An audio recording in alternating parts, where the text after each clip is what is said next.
Today we're going to compare two inexpensive electronic drum sets.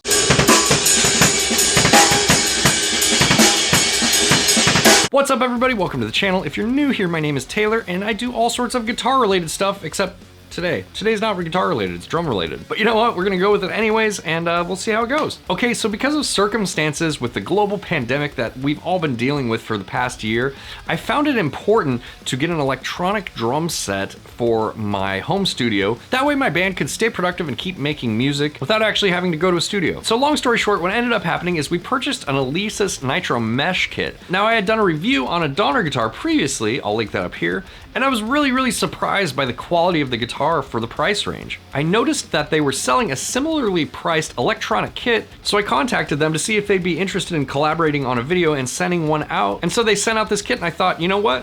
Why not compare this to the Alesis kit, since I'm sure a lot of people are looking at these two kits since they're in the same price range and offer a lot of the same features. So in today's video, what I'm gonna do is I'm just gonna talk a little bit about the pros and cons of each, and then I'll have some sound samples from each of the kits towards the end of the video. Also, if you enjoy this video, if you could be so kind as to hit the like button for the YouTube algorithm, it'd be greatly appreciated. Okay. The Alesis Nitro Mesh kit comes with an aluminum rack, which is slightly smaller than the Donner rack, but it feels incredibly sturdy for what it is. It has 4 mesh pads, including a dual triggered snare. And what that means is not only will the snare head trigger a snare sound, but the rim of the snare will trigger a rim sound. It comes with a kick pad, 3 10-inch cymbals, one for the hi-hat, a crash and a ride cymbal, a hi-hat control, a single bass drum pedal, and the module. It also comes with a pair of sticks and a drum key. And one of the things that I noticed with my drummer when he's playing is that it actually benefited him quite a bit to play with smaller sticks, since you're playing on these smaller, more delicate heads. They just don't take the same beating that a normal drum set would. So lightening up on your stick size and lightening up on your playing a little bit will really help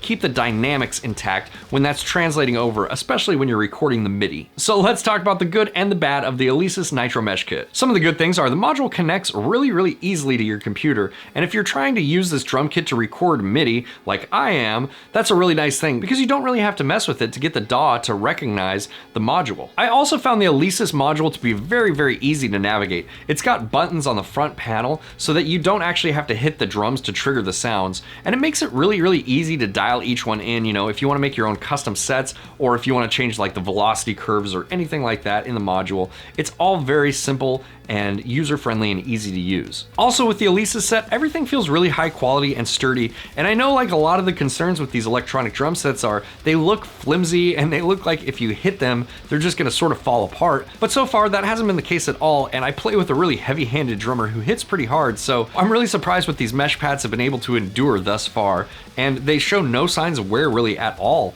and we've been using them for about 2 months now? Now, a few of the things that I dislike about the Alesis set are, number one, the bass drum pad. The bass drum pad has a very small sensor area, and it's really hard to get double kick to trigger on it. We were able to get it to work in the sound demo, but anytime my drummer played anything with really fast, heavy double kick, it just missed a ton of the notes and didn't trigger that well. And you can just tell by how small the sensor area is that it's really only meant for one pedal. Now, the other kind of negative thing with this kit, especially if you're a beginner and you don't already have this stuff, and this is directly in comparison to the Donner kit, is it doesn't really come with any extras. The only extra accessories it comes with are the drumsticks and the drum key. So again, if you're a beginner and you don't have anything like a drum throne or a pair of headphones to use with this, you're gonna have to purchase those things separately. Some of the features of the Alesis Nitro Mesh kit are it has tunable mesh heads to deliver a custom playing experience, 40 preset drum kits, 385 drum, cymbal, and percussion sounds, USB MIDI for multi-tracking and triggering virtual instruments, 60 backing tracks to play along to, or the ability to hook up your own mobile device to play backing tracks. Okay, now let's talk about the Donner DED-200. The Donner DED-200 comes with an aluminum rack, 5 8-inch mesh heads, one is for the kick drum, and one of them is a dual zone snare, 2 12-inch cymbals with choke control, a 10-inch hi-hat cymbal and controller,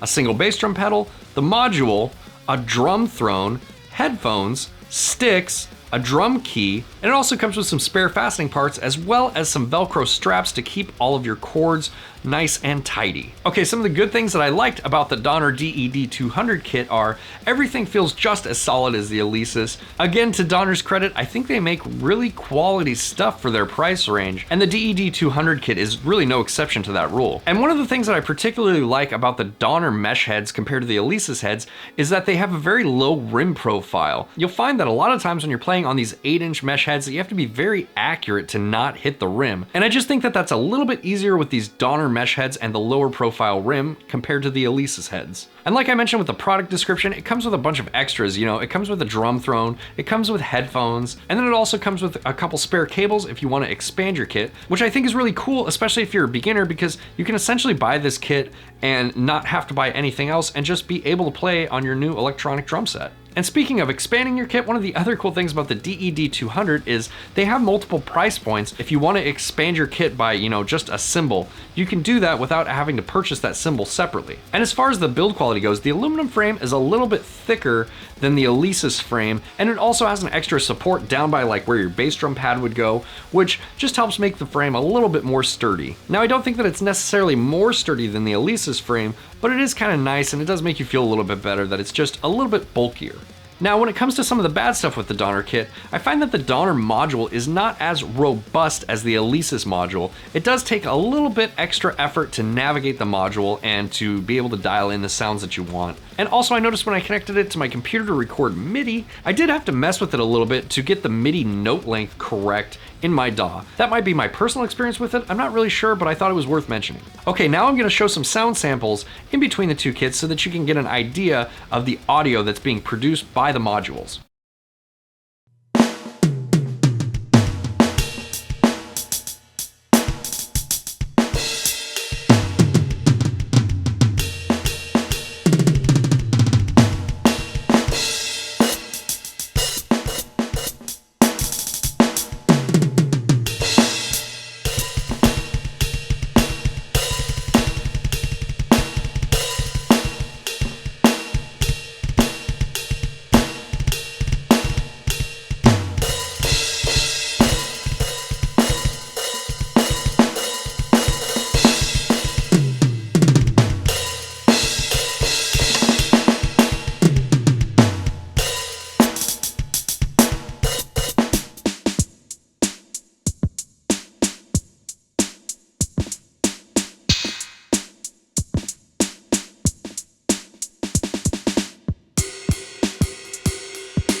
All right, so what do you guys think of these lower price point electronic drum kits? Are they worth the money? Let me know down in the comments below. Again, the reason that my band purchased these drum kits was just to stay active during quarantine, and I found that this is a really good way to be able to track ideas with drums without having to set up a ton of microphones and, you know, go through the hassle of actually like recording drums. It's much easier just to set up an electronic kit, trigger the MIDI, and use that for your demos. But if you're a drummer who's looking for an electronic kit for practice at home and you want to be able to fold up your drum kit and just put it in a closet when you're not playing it, I think both of these drum kits suit that purpose very well. All right, guys, thanks so much for watching my videos. Special thanks to my patrons. If you're interested in joining my Patreon to help me make more videos like this, there's information on that in the description below. And if you like this video, make sure to hit the like button, consider subscribing, and I'll see you guys next time. Bye.